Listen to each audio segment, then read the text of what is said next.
있다. 근데 원래 수학여행은 보일 때가 나. 기억이 나는가 보네. 야,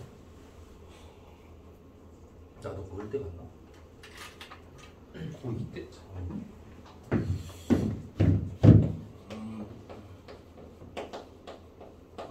연락하기 1법칙, 2법칙 이제 마무리 해야겠네. 마무리하고 이제 문제풀이까지 가야 되니까. 그러니까 1법칙은 다들 잘 알고 있죠. 근데 에너지 보존 요거 이제 객관식에서 좀 자주 물어보는 편인데. 연력학 1법칙이 에너지 보존이니까 연력학 1법칙의 위배되는 그죠? 연구기관을 1종 연구기관이라고 하죠. 연력학 2법칙이 위배되면 2종 연구기관이라고 하고. 아무튼 1법칙은 에너지 보존이니까 이 친구는 방향성에 대한 얘기는 없는 거고 그냥 에너지가 보존만 되면 되는 거지. 어떻게 에너지가 흐르든 간에. 근데 연력학 2법칙은 이제 고온에서 저온으로 이동하는 열에너지 개념. 그래서 이제 이 자연현상의 방향성에 대한 얘기를 하는 게 2법칙이지.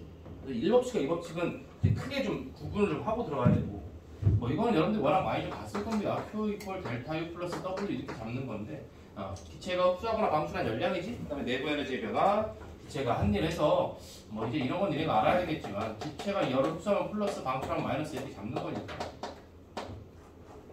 부호를 잘 잡아야 되죠. 부호를 잘 잡아야 된다.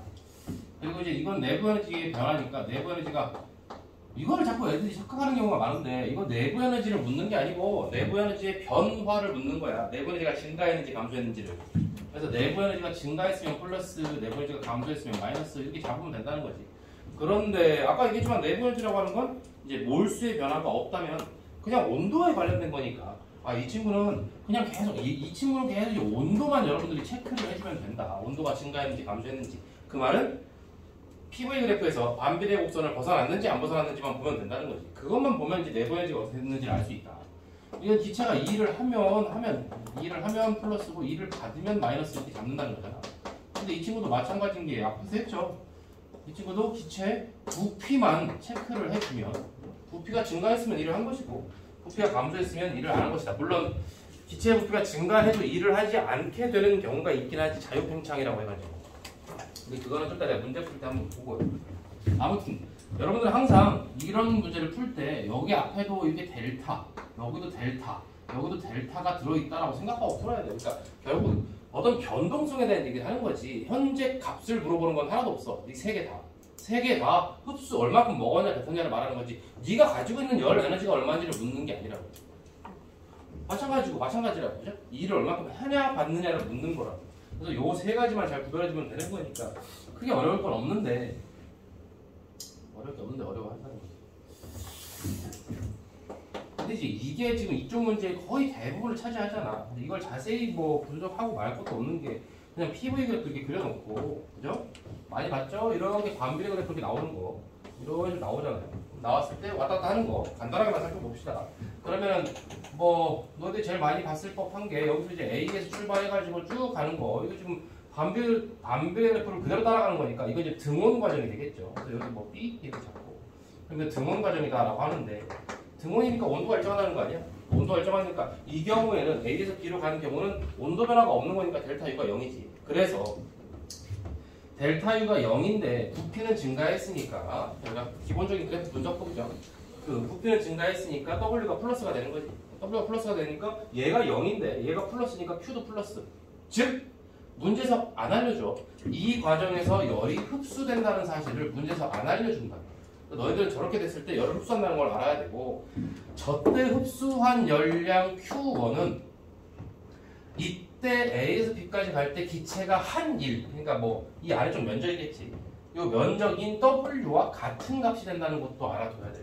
저 흡수한 열량 Q1이 W와 같다. 왜? 델타 U가 0이니까. 그죠? 그게 똑같아져야 된다는 얘기지.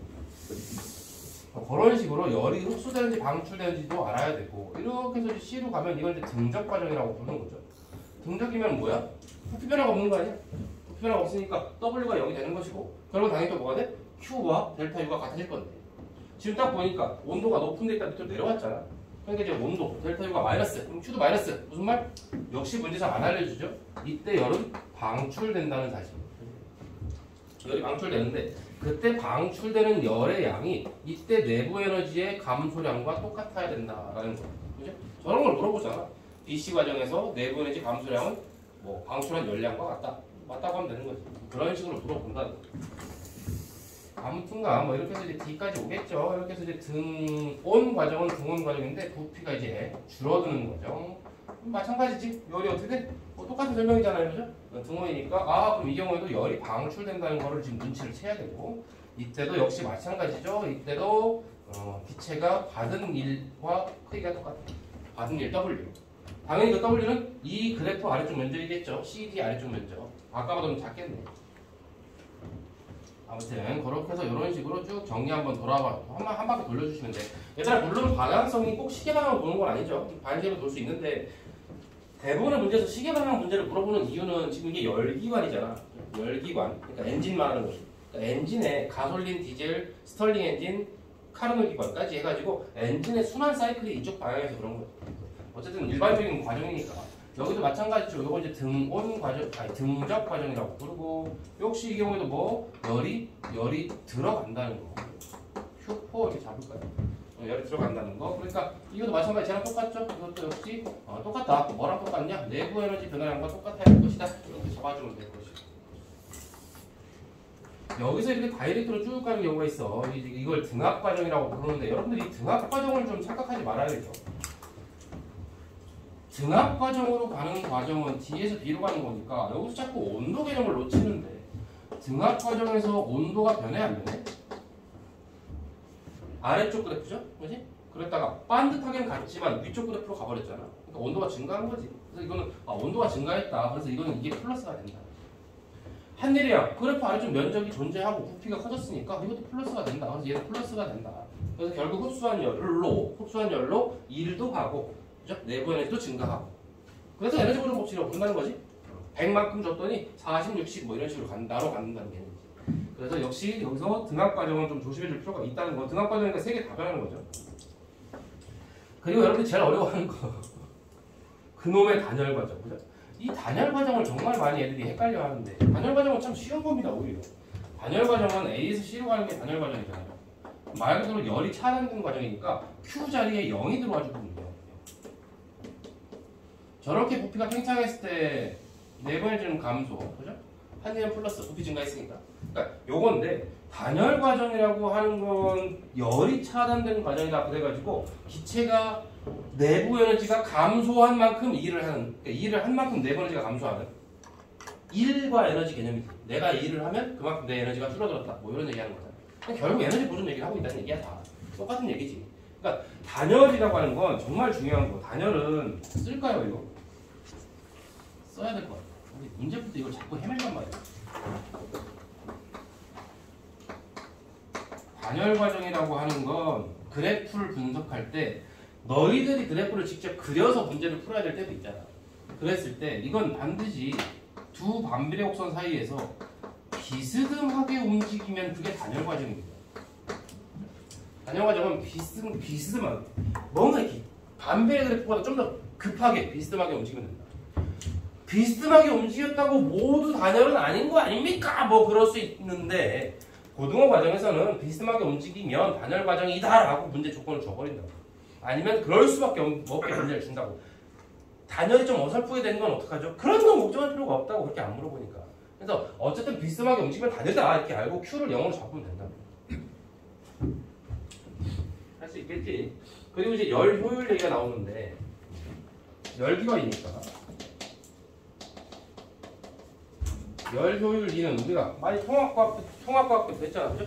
공급받은 열분의 한일의 양. 근데 이 경우는 공급받은 열분의 한일의 양을 할 때 이 경우는 이제 공급받은 열이 뭐야? Q1 플러스 Q4 이렇게 되는 거죠.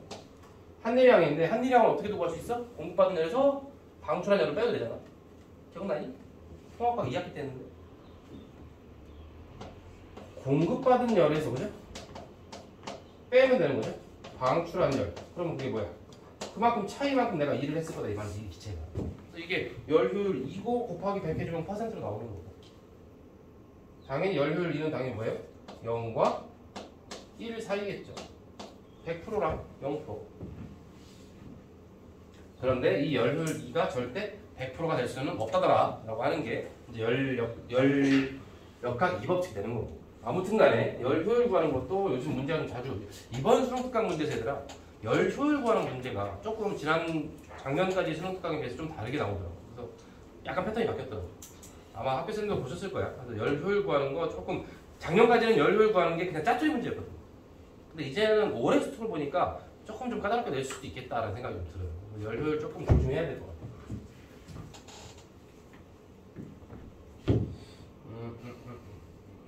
학교에서 디젤 기관, 가솔린 기관, 스털링 엔진, 카르노 기관 이거 다 다룬 학교도 있고 아닌 학교도 있을 거라고.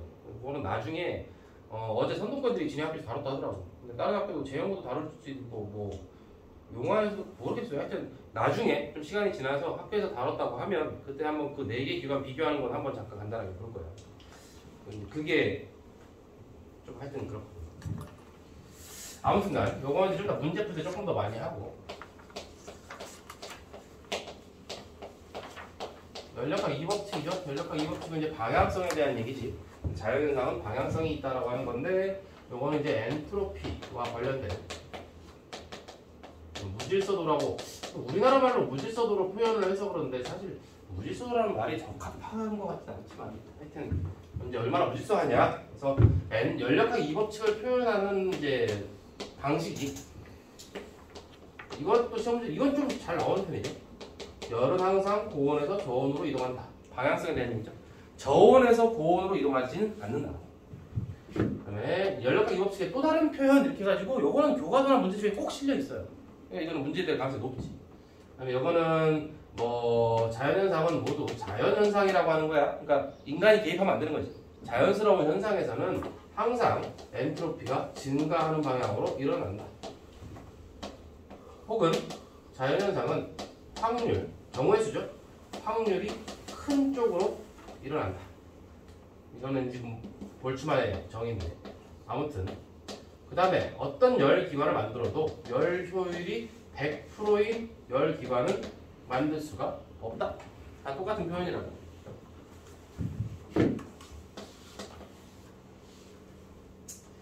그 다음에 제2종 연구기관은 만들 수 없다. 내가 지금 뭐 하고 있는 건지 알지? 연력학 2법칙의 정의를 여러 가지 방식으로 표현하는 거야. 이게 다 연력학 2법칙의 표현 방식이래. 다 똑같은 말이래. 그래서 한마디로 얘기하면, 한마디로 정의를 하면 결국에 연력학 2법칙은 자연현상은 방향성이 있다. 요 얘기를 하고 있는 거래.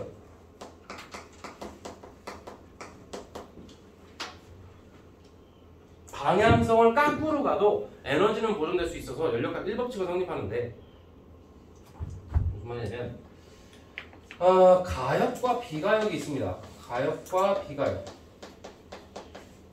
고립계에서 얘기인데 조금 얘기가 조금 이제 어려워지죠. 가역과 비가역 고립계 그러니까 고립되는 게 얘들아 계 종류가 3가지가 있어. 열린 계, 닫힌 계, 고립계. 열린 계는 교실로 생각하면 쉬워. 교실 문을 열어놓는 거야. 그럼 에너지도 출입이 되고 물질, 뭐 사람이 됐건 강아지가 됐건 물질도 왔다 갔다 할 수 있다는 거야. 그게 이제 완전히 오픈된 계다. 그 닫힌 계는 교실 문만 닫아놓는 거야. 그래도 어때? 창문이나 문 이런 데로 열은 왔다, 에너지는 왔다 갔다 할 수 있지. 근데 이제 물질이 왔다 갔다 할 수가 없는 상황이야. 문을 꼭 닫아버렸으니까. 그게 이제 닫힌 계. 닫혀 있는 계. 그 다음에 이제 고립계는 에너지 출입도 안 되는. 그러니까 완전히 전 세상에서 딱 거기만 있는. 여기서 말하는 연력학 2법칙은 고립계에서의 얘기를 하고 있는 거라고. 외부에서 어떤 영향을 주고받으면 안 되겠지 당연히. 그래서 고립계인데 뭐 진자 얘기도 막 나오고, 그죠? 뭐 여러 가지 얘기가 나온다고. 뭐 빗면을 굴러가는 뭐 공, 뭐 이런 막 보트 막 나오고 막 한단 말이야. 그런 게 나올 때 당연히 그게 실질적으로 고립계일 리가 없지. 주변에 뭔가 다 영향을 주고받고 있는데 이쪽 파트 설명을 할 때 고립계라고 보고 가는 것 뿐이야. 그래서 그렇게 생각을 하자는 거지. 아무튼 가역, 비가역은 아마 한 번쯤 들어봤을 겁니다. 처음 상태로 완전히 온전히 처음 상태로 돌아올 수 있는 운동을 가역 과정이라고 합니다. 그러니까 진자 얘기가 많이 나올 텐데 진자가 왔다 갔다 할 때 점점 이렇게 줄어들지, 그죠? 진폭이 줄어들다가 멈추잖아. 이게 비가역이죠. 왜냐면 멈췄던 진자가 거꾸로 올라오지는 못할 거니까. 근데 가역 과정은 출발했다가 돌아왔는데 완전히 처음 위치까지 그대로 올라오는 거예요. 사실상 불가능하지. 공기 저항이 전혀 없어야 가능한 거예요. 그러니까 진공에서 움직이는 진자의 운동? 그럼 그게 유일한 이제 가역 과정이야. 근데 어차피 세상에 100% 진공은 못 만들거든. 진공 기술이 일본이 좀 뛰어나요. 근데 일본에서 아무리 만들어도 100% 진공은 없어요. 그러니까 사실상 이 우주에 100% 가역 과정은 없다고 보는 거죠. 근데 이제 진공이라고 보면 그러면 거기서 움직이는 진자의 운동은 가역 과정이라고 하면 되지. 태양 주변을 도는 행성도 가역 과정으로 봐. 왜냐면 100억 년 동안 계속 돌 거 아니에요. 그게 지금 공기저항 때문에 점점 느려지거나 이렇게 됐으면 궤도가 이탈됐겠지. 근데 그렇지 않. 야, 그 정도면 가역으로 보자. 이 정도 그냥 약간 너그러이 봐주는 거. 나머지는 전부 다 자연현상은 비가역 과정이다. 즉 빗면을 내려가서 멈춘 물체가 거꾸로 올라오지 못한다. 퍼져버린 잉크가 다시 모이지는 못한다. 그러니까 무슨 말? 방향성이 있는 거 아니냐. 자연은 계속 엔트로피가 증가하는 쪽으로 방향성이 있게끔 움직인다. 근데 누가 지나가다가 물체를 잡아가지고 다시 빗면에 올려버리면 고립기가 아니지 이건. 개입한 거잖아. 그건 따질 필요가 없다는 거고. 스스로 움직이는 자연현상은 엔트로피가 항상 증가하는 쪽으로만 일어나기 때문에 고온의 물체에서 저온의 물체로 열이 이동하지 저온에서 고온으로 이동하지는 않기 때문에 너희들이 자동차 시동을 켜서 앞으로 가는 순간 자동차 엔진은 뜨거울 것이고 엔진 바깥쪽에 공기는 차가울 거니까 상대적으로 뜨거운 엔진에서 차가운 바깥쪽 공기로 열이 전달되는 걸 막을 수가 없을 거고 그 열도 다 결국 돈인데 열 효율이 100%가 될 수가 없다. 그 날아간 게 네가 넣은 기름값이다 이 말이지. 만약에 이거를 깨려면 뜨거운 물체랑 차가운 물체를 딱 갖다 붙여놨는데 열이 이동하지 않는 현상을 예외적인 현상을 발견하기 전까지는 성립한다는 거죠. 근데 그 엔트로피에 대한 얘기를 무질서한 정도를 가역비가 조금 더 듣고 엔트로피에 대한 얘기 두 사람이 했습니다. 클라우디우스라는 사람이 있어. 요거는 이 사람은 조금 알아도 돼. 이름은 몰라도 되는데 정의를 좀 알아둬야 돼. 클라우디우스라는 사람이 있고 볼츠만이라는 사람이 있는데 이 두 사람이 엔트로피에 대한 얘기를 좀 했거든요. 이렇게 쓰는 건 좀 별로인가. 클라우디우스라는 사람이 있고 볼츠만이라는 사람이 있다. 클라우디우스가 얘들아 엔트로피의 기호를 S로 씁니다. 이거 면적 아니에요. 기호입니다. 여기서는. 아무튼 클라우디우스는 어떤 개의 엔트로피의 변화에 대한 얘기를 했어요. 이거는 어떻게 하느냐. 그 물체의 온도 T 분의 열의 출입량 이렇게 정의를 했대. 앞에 델타 분 붙어있어. 델타 붙어있다고 변화량을 얘기하는 거라고. 볼츠만은 그냥 엔트로피 그 자체를 얘기했는데 이거는 볼츠만 상수 K에다가 아까 말했던 볼츠만 상수 K에다가 신경 쓸 필요 없어. 로그 W 이렇게 K랑 상수 K랑 로그는 신경 쓸 필요 없고 여기 W가 뭔지만 알면 돼. W가 이제 경우의 수이자 확률입니다. 그러니까 볼츠만은 확률이 큰 게 엔트로피도 큰 거야 이렇게 얘기했다는 거죠. 그러니까 자연현상은 항상 엔트로피가 증가하는 쪽으로 일어난다는 건 확률이 큰 쪽으로 일어난다는 말과 똑같은 말이라는 거지. 이 사람 검증이 됐으니까 너네 교과서에 있을 거 아니야. 확률이 큰 쪽이 엔트로피가 큰 쪽이고 클라우디우스는 열의 출입 열을 흡수하거나 방출할 수 있잖아. 어떤 물질들이 막 이렇게 있다 보면. 근데 열을 흡수하면 이걸 플러스로 보는 거야. 아까 저기서 했듯이. 열을 흡수하면 이 값을 플러스로 봐. 그럼 델타 S가 플러스가 되는 거야. 그럼 엔트로피가 증가한 거라고 하는 거지. 그러니까 진자가 이렇게 막 움직일 때 하다 멈춰버리잖아. 그럼 주변에 있던 공기들은 진자랑 충돌하면서 공기들은 열을 흡수하면서 이제 뜨거워질 거라고 조금. 그럼 엔트로피가 증가했다라고 하는 거야. 그러니까 열을 흡수하면 플러스로 잡힌다는 건데 열이 무조건 고온에서 저온으로 이동할 수밖에 없으니까 아까 말했죠? 운동에너지 개념이라서 그럴 수밖에 없는 거니까 클라우디우스 개념을 조금만 좀 이건 그건 뭐 없어. 한 번씩 보일 때가 있긴 하니까 자주 보이는 건 아니야. 내가 이제 A라고 하고 B라고 하고 이걸 고온이라고 하고 이걸 저온이라고 하면 열인지 왼쪽 오른쪽으로 바뀌었죠. 당연히 뭐야? A가 잃어버린 열과 B가 얻은 열은 같을 거 아니야. 그 때문이니까 이건 고온이니까 이 온도를 TH, 이건 저온이니까 이걸 TC 이렇게 잡는 거지. 그게 잡고 A의 엔트로피 변화를 계산해보면 델타 SA 이렇게 잡아주면 이거는 온도가 높으니까 TH. 근데 잃어버린 열이니까 여기가 마이너스 Q가 되죠. 이렇게. 그치? 그 다음에 B의 엔트로피 변화? 그럼 뭐 델타 SP 써주면 되겠죠. 이렇게 써주고 B는 온도가 낮거든. 그 다음에 이 얻은 열은 어때? 제가 잃은 열과 같아야 되거든. 같은 양의 열을 잃고 얻었는데 온도가 높고 낮잖아. 그러니까 절대값은 얘가 커져버리죠. 그치? 절대값은 얘가 커지잖아. 그러면 얘랑 더하면 뭐가 돼? 이 개 전체 당연히 이때 뭡니까? 여기서 A랑 B까지만 포함한 여기까지에 대해서만 고립계로 보고 있다는 얘기야. 다른 누가 참견하면 안 된다는 얘기지. 예를 들어 이런 상황에서 이런 걸 문제 있잖아 얘들아. 학교 선생님이 시험 문제 보기로 뭔가 질문을 해버리면 네가 헷갈릴 수 있거든. 나중에 문제 풀 때 볼 거지만. 아무튼 이거 두 개를 더해주면 전체 총 엔트로피 변화가 나올 거니까. 그죠? 총 엔트로피 변화 당연히 뭐야? 이 친구도 하고 이 친구도 하고. 아니 더할 것도 없죠? 어려도 어떻게 되죠? 델타 S가 어떻게 돼? 0보다? 얘보다 이 값이 큰 값이잖아 지금. 얘가 분모가 작아가지고. 그래서 이건 무조건 0보다 클 수밖에 없다. 이런 얘기를 하고 있는 거예요. 그래서 자연현상은 무조건 엔트로피가 증가하는 쪽으로 간다. 그래서 고온에서 저온으로 열이 고온에서 열이 저온으로 이동한다는 건 팩트잖아. 그렇지? 그 반대되는 현상은 발견된 적이 없으니까 이거를 기반으로 본다면 절대 이 법칙은 깨질 리가 없는 거지. 뭔지 알겠지? 그렇게 이해를 해야 된다고. 여기서 이제 뭐가 나와? 여기서 얘들아 중요한 거죠. 시험 문제 잘 나오는 거 까르노 기반이 나오지. 이건 좀 조심해야 됩니다. 까르노 기반 조심해야 돼요. 프랑스 과학자지 까르노라는 사람이 열 기반을 연구한 사람이거든. 돈 엄청 많은 사람이었는데 돈이 너무 많아가지고 할 일이 없어가지고 이 사람이 맨날 연구한 귀족의 자식이라 뭐래나 했습니다. 내가 귀족의 자식은 모르는 것 같은데 참 사람들이 많단 말이야. 하여튼 까르노라는 엄청난 부잣집 애가 있었다는 거예요. 근데 이 사람이 열기관에 대한 선구자 역할을 한 사람이에요. 그래서 열기관을 얼마나 효율적으로 좀 만들고 싶었던 거지. 좀 효율이 좋은, 연비가 좋은 자동차를 만들고 싶었다는 얘기야. 쉽게 말해서. 그렇게 하고 싶어가지고 아주 이상적인 기관을 하나 고안해내지. 실제로 만들지 못한 거야. 이거는 만들 수가 없는 거야. 왜냐면 까르노 기관은 기본적인 조건이 뭐냐면 이 친구는 굉장히 이상적인 기관이야. 실제 기관이 아니란 뜻이야. 이상적인 기관이다. 그리고 까르노 기관에서 까르노는 이 모든 과정을 가역 과정이라고 가정을 합니다. 자연현상에서 가역 과정이 어디 있어? 그러니까 S양쪽 말이 안 되는 거야. 그러니까 가장 효율이 좋은 열기관을 만들려면 이런 조건을 좀 갖다 붙여서라도 이상적인 걸 만들어 보겠다는 거지. 그럼 뭐가 나오겠어? 인간이 만들 수 있는 그러니까 물리적인 한계치가 나올 거야. 이거보다 더 좋은 열기관은 못 만든다는 결론이 나오겠지. 그 열효율이 몇 프로인지가 궁금했던 거야. 그걸 알아내면 이제 어떻게 돼? 실제로 계산한 값은 0.4야. 0.4 정도 된다.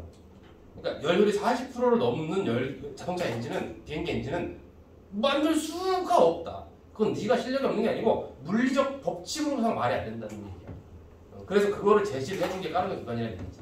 그럼 이제 그 다음 공학자들은 뭐예요? 어차피 내가 뭘 해도 0.4를 넘지 못하잖아. 0.36 나와서 와 엄청 잘 나온 거 좋아하면 된다는 거지. 거기서 뭐를 부여잡고 있을 필요가 없다는 얘기지. 왜 난 0.7을 못 만들지? 이럴 필요가 없게.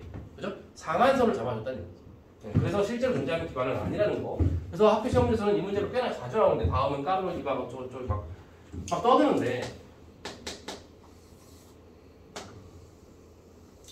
이런 사람들이 있으니까 자꾸 그죠?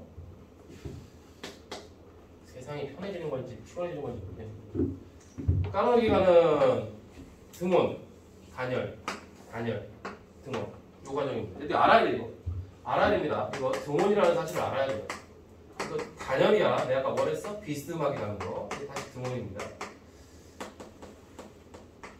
이렇게 되는 과정이 있어. 여기를 A, B, D, B 이렇게 잡을 거야. 당연히 한 사이클 동안 까르노 기관에서 한 사이클 동안 한 일의 양은 여기 면적이겠죠. 여기 갇혀있는 이 면적. 이 면적이 클수록 어때?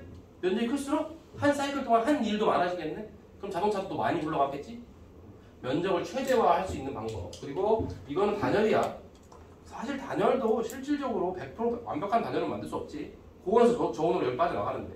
그러니까 사실 아주 이상적인 기관이라는 걸 알 수 있다고. 그리고 가역 과정. 처음 상태 그대로 다시 돌아와. 처음 상태 갔던 애가 그대로 돌아와. 그럼 아까랑 다를 게 하나도 없잖아. 이게 무슨 말이냐면 엔트로피 변화가 없다는 뜻이거든. 그래서 좀 공간 남겨놓은 게 가역 과정은 델타 S가 0이에요. 가역 과정 저게 없다. 엔트로피 변화가 없다는 거지. 근데 비가역 과정은 아까도 얘기했죠? 무조건 커질 수밖에 없는 거죠. 그러니까 자연현상에서 완벽한 가역 과정은 문제가 없는 건데 다 비가역 과정이니까. 그죠? 그래서 엔트로피는 무조건 증가한다 얘기를 한 거잖아. 근데 지금 까르노 뭐라 그랬어? 말도 안 되잖아요. 그죠? 이렇게 움직이는데 이거 심지어 가역 과정이라고 할게. 말이 되냐? 말이 안 된다니까. 그냥 해보는 거야. 라고 하는 거예요. 그래서 어쨌든 그럼 이게 등원이잖아. 너희들 지금 눈여겨봐야 될 건 이게 등원이라는 거야. 그러면 머릿속에 가상의 선이 그려져야 돼. 오, 이렇게 반비례 곡선이 있겠구나. 마찬가지죠. 와, 반비례 곡선이 지나가고 있는데 그 위를 저 친구들이 이렇게 가고 있구나. 등원이니까. 그리고 이거를 높은 온도 TH라고 잡고 이거 낮은 온도 TC라고 잡자. 그리고 아까 설명했는데 바로 적용됩니까? 여기에서 열이 공급된다는 사실. 공급돼야만 되는 거죠. 저기 해서 이거를 이제 QH라고 잡자는 거죠. 그 다음에 여기 단열이고 이거 단열이야. 어때? 열 출입이 없다는 얘기네. 그러면 여기에서 열이 빠져나온다는 거. 그럼 이걸 QC라고 하자는 거죠. 이게 까놓은 기관의 핵심이야. 그러면 열 효율 2를 계산해 보려고 하면 공급한 열, 그죠? 공급한 열분의 한일량 하든가, 그죠? 한일량 하든가 공급한 열분의 공급한 열에서 방출한 열을 뺀 게 한일량이니까 이렇게 하든가. 그러면 1 QH분의 QC 이렇게 될 텐데 이렇게 계산을 하면 니네가 이 그래프를 보면서 이 Q가 얼마인지를 계산하기도 쉽지가 않지. 까르기관은 아주 중요한 특징이 하나 있죠. 저 모든 과정이 가역 과정이라고 있어요. 그러니까 이렇게 한 사이클 돌았을 때 완벽히 원래 상태로 돌아온다. 손실된 게 하나도 없다는 뜻이지. 그러면 총 엔트로피 변화가 델타 S가 0이 나와야 된다는 얘기잖아.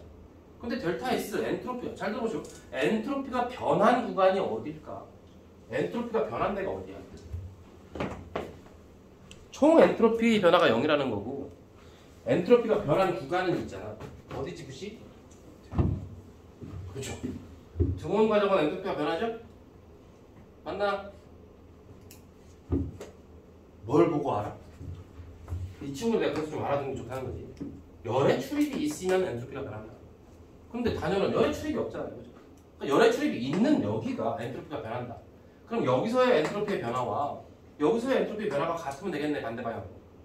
그럼 총 엔트로피 변화가 0일 거 아니야. 그게 IB라고.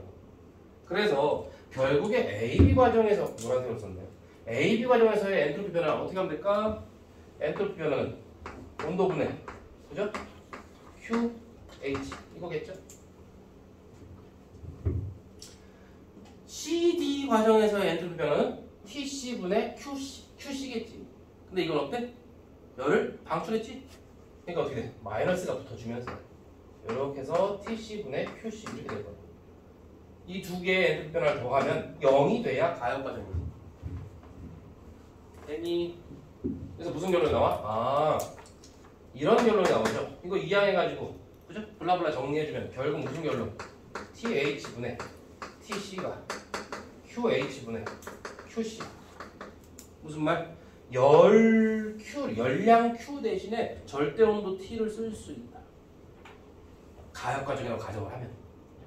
그러면 우리는 그거를 여기다가 대입을 해볼 것이다. 그래서 이 친구를 1 TH분의 TC라고 쓸 수 있다. 오직 어디서만? 오직 까르노에서만 가능한. 다른데 절대 집어넣으면 안 돼. 까르노라는 조건을 문제에서 확인한 다음에 여기 빨간색을 쓴 거를 대입해 쓸 수 있는 거야. 이거는 까르노 아니면 쓰면 안 된다. 그리고 또 한 가지 조심해. 이거 절대 온도야. 누차 얘기하고 있어 지금. 그죠? 절대 온도야. 그래서 예를 들어서 이 친구 온도가 327도씨. 이 친구 온도가 27도씨야. 그럼 이 까르노 기관의 효율이 얼마냐? 라고 하면 어떻게 하면 됩니까? 까르노 기관 열 효율? 그럼 E는 해줘. 1 이거 쓸 건데 바로. 그죠? 온도로 쓸 수 있으니까 바로 대입하면 되는 거지. 327분의 27 하면 안 된다고. 절대 온도로 바꿔야 되니까 얼마? 600분의 300. 이렇게 넣어야 된다고. 요거는 꽤나 자주 물어보는 겁니다. 시험 시험에서. 그러니까 0.5라는 열 효율이 계산됩니다. 실제 까놓은 0.4 정도 했지만 예를 들면 저렇다고. 0.5 정도 저렇게 계산하면 된다는 거야. 무슨 말인지 알아듣냐? 네가 엔진을 개발했는데 엔진 내부 온도가 327도씨야. 외부 온도가 그냥 우리 일상적인 이 환경 27도씨 정도 된다고 보면 그 환경에서 넌 절대로 이걸 못 넘는다는 뜻이야. 이해되겠죠? 그러면 이런 것도 물어볼 수 있습니다. 만약에 내가 열 효율이 1인 혹은 100%인 기관을 만들고 싶으면, 그죠? 만들고 싶으면 방법이 어때? 방법이 TC가 0이거나, 이게 0이면 되잖아, 이게 뒤에가 0 이거나 TH가 무한되면 되는 거지. 그죠? 서술형을 물어볼 수 있죠? 100%인 기관을 만들기 위한 조건 하나, 두 개 써주면 되는 거지. 둘 다 불가능하죠? 그지? 절대 영도 도달할 수 없는 온도 있잖아. 온도가 무한대라고? 그런 온도가 어딘다. 그죠? 온도는 무한대로 올라갈 수는 없어요. 온도는 제한이 있습니다. 온도가 무한대면 그게 자동차냐? 그냥 무서워 타겠냐? 어차피 못하잖아. 그지? 누가 타? 온도가 무한대도 말이 안 되고 온도가 절대 영도다. 저 0도씨 아니야, 그지? 절대 영도니까 위든 아래든 다 안 돼. 결국에 이 뒤에 값이 절대로 0이 될 수가 없다는 얘기를 하고 있는 거야, 까르는 거. 그러니까 죽었다 깨라도 100% 열기관은 못 만든다는 얘기지. 그게 만들어진다면 사실 물리법칙이 뭔가 어딘가 중간에 잘못된 거지. 여기까지 정리되죠? 개념 정리. 1종 연구기관, 2종 연구기관 뭐 이런 얘기들 나오는데 그런 것들 이제 한번 읽어보고 우리가 문제 풀면서 또 이렇게 좀 다듬고 나가면 되는 거니까 뭐 이 정도 잡아주면 되지 않을까요? 그죠? 이론은 지금 충분히 많이 해준 것 같은데 여러분 좀 조심해줘야 될 거는 뭔지 혹시 뭐 고립계, 닫힌계, 열린계 개념 나오면 내가 아까 교실 얘기 들었듯이 교실의 예를 들었듯이 해주고 엔트로피 얘기 좀 잘 잡아. 니네 생각보다 엔트로피 헷갈려 하거든요. 엔트로피는 얘들아 그 엔트로피는 학교 선생님이 하시는 말씀이 좀 중요해. 학교 선생님이 어떤 예를 들었느냐가 중요하다. 왜냐면 이렇게 말하면 좀 그런데 엔트로피라는 개념은 쉬운 개념이 아니야. 되게 어려운 개념이라고. 그래서 니네가 지나가다가 저건 엔트로피 증가한 거예요? 저건 감소한 거예요? 계속 이렇게 물어볼 수 있잖아. 예를 들어서. 그거에 대해서 답을 명료하게 다 100% 할 수 있는 사람은 많지 않다. 그러니까 학교 선생님들 마찬가지라고. 선생님이 수업 시간에 한 얘기를 시험에 낼 거예요. 안 그러면 엔트로피는 되게 위험한 개념이어서 잘못 건드리다가는 오류가 생기기 쉽사입니다. 그러니까 엔트로피 파트는 특히 학교 선생님이 하시는 말씀을 꼭 잘 듣고 와야 된다. 그냥 이렇게 말로 하시는 것도 잘 듣고 프린트되는 건 당연히 잘 봐야 돼요. 그래서 다른 여러 가지 예를 막 하려고 할 필요가 없이 엔트로피 개념은 진짜 학교 선생님이 괜히 수업한 거 잘 들으면 된다. 그리고 나머지는 이제 이런 계산하는 문제들이 막 나오잖아요. 저런 것들은 이제 좀 문제풀이 많이 해봐야 되겠지. 조금 빨리 끊겠습니다. 조금 빨리 끊고 이제 문제풀이 좀 가보죠.